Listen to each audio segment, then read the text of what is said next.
How many of you consider yourself to be a morning person? Maybe you're really disciplined or you've really learned how to maximize those early hours. I've recently reworked my morning routine, and I'll be honest, it's changed everything for me. So each morning, I spend time with the Lord. I read my Bible and I pray. I also like to read a devotional, take some time, write in my journal. After that, it's time to work out. Maybe I go to the gym. Some days I go for a long run. Stretching or maybe some yoga is next. And once I've done all that, I make my bed. It's a nice discipline that spills over to the rest of the day. But it does take some time to correctly place all 40 throw pillows. Next is all 5 steps of my new skincare regimen while listening to a podcast. And then I eat breakfast. I know a protein bar would suffice, but I prefer to cook avocado toast on fresh bread that I baked the night before and some fresh sliced fruit. And I do the dishes after breakfast so that I don't come home from work to a mess. There's really only one thing about my new morning routine that isn't going great. I've discovered that to do all those things, I have to get up at about 2 a.m. Sometimes it's best not to even go to bed. In fact, I'm feeling a little tension taking all this time to teach this message because I could be getting a jump start on tomorrow's routine. Isn't this the tension that many of us navigate? There's the list of everything I should do. There's the list of everything I could do if I was a more disciplined person. And then there's the list of everything I actually want to do. It's a short list. I don't want to do anything besides drink coffee and stare off mindlessly into the distance. Today in our habit series, we're going to talk about making the most of our morning routine. And the point of this message is not to point a judgmental finger at you while unpacking everything you should do. It's not to overwhelm you with all the good things you could do. The point is to recognize there are small things you can do that could have a profound effect on your day and in the long run, your life. And what you can do is found in the life of Jesus and in the wisdom of Scripture. We're in the second week of a 5-week series where we're challenging ourselves, especially parents, to be intentional about the habits that shape our households. But let's be clear. This series isn't just for parents and caregivers. The habits we're discussing are relevant to all of us because, whether we realize it or not, our habits are constantly shaping who we are. And these habits are influencing our children as well. By default, we tend to adopt the habits of the culture around us. In America, this often means falling into patterns of unending busyness, unrivaled consumerism, and unceasing screen time. These cultural habits aren't truly what we want for ourselves or our children, right? I'm guessing most of us want to cultivate habits that lead us towards the thriving life God has for us.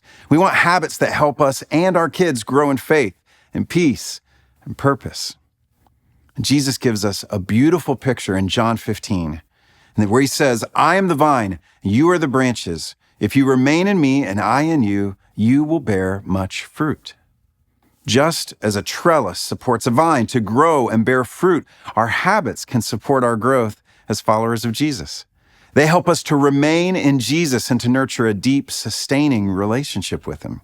So, over the next 4 weeks, we're going to dive into how we can intentionally form habits around 4 key areas: waking, meal times, screen time, and bedtime. These are everyday moments that we can draw closer to Jesus and lead our families to do the same. And we encourage you to use this resource we created with your family or with your small group to decide on the habits that you want to adopt in your life.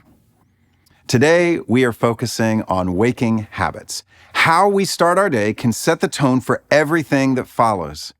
Imagine beginning each day with practices that center us on God's presence and purpose rather than immediate rush into the chaos of daily life.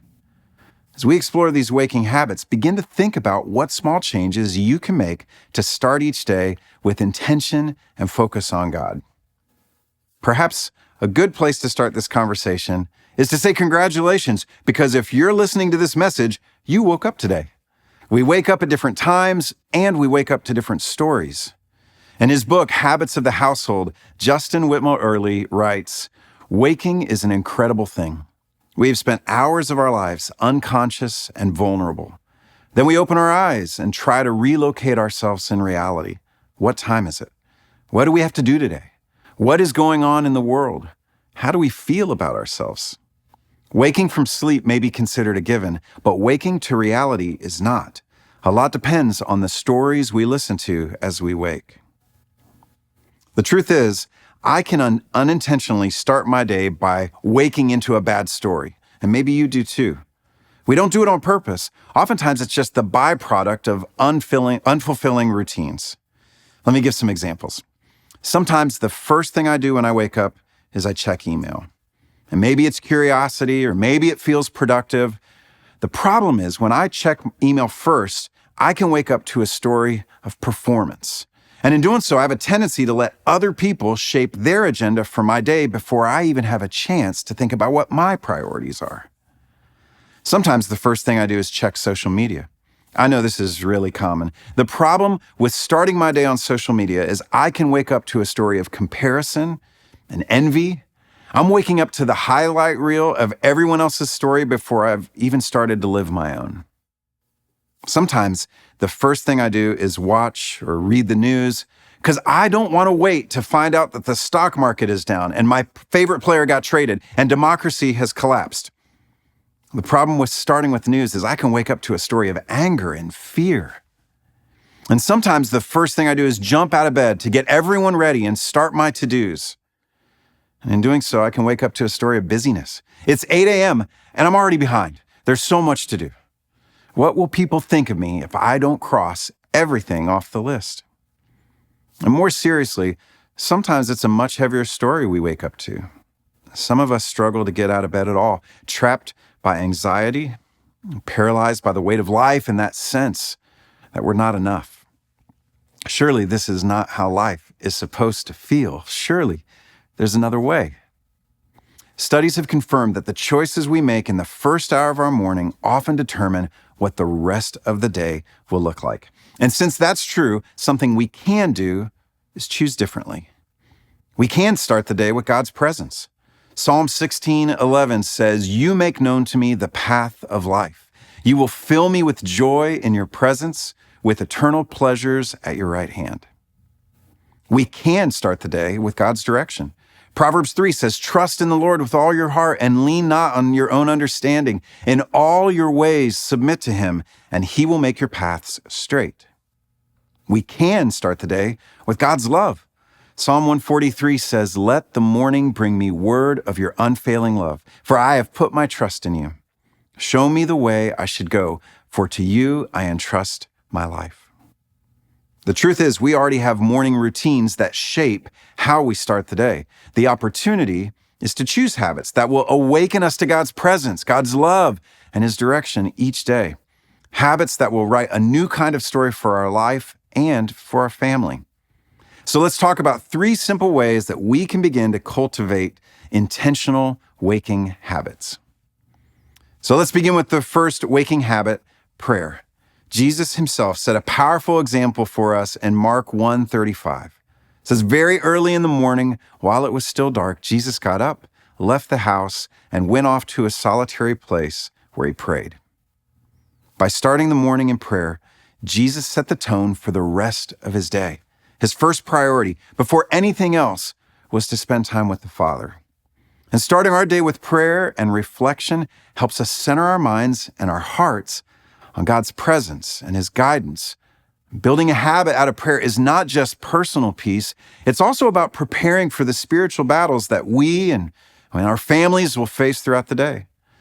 When we pray, we're essentially going to battle for our families, asking for God's protection, wisdom, strength to navigate whatever challenges are ahead. We can form a waking habit of prayer by simply setting aside a specific time each morning, even if it's just 5 or 10 minutes, just to pray. If you have young kids at home and it's hard to find a quiet space alone in the morning, you might start by praying while you feed your baby or as you brush your teeth. Use the time to thank God for the new day, to seek his guidance, and lay your worries and plans before him. Psalm 5:3 says, "In the morning, Lord, you hear my voice. In the morning, I lay my requests before you and wait expectantly." Let this be a moment of peace and connection with God before the busyness begins.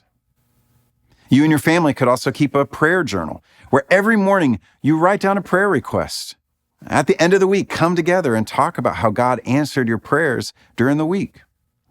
By beginning our day with a waking habit of prayer, we ground ourselves in God's presence, preparing us and our families to face the day with confidence and with trust.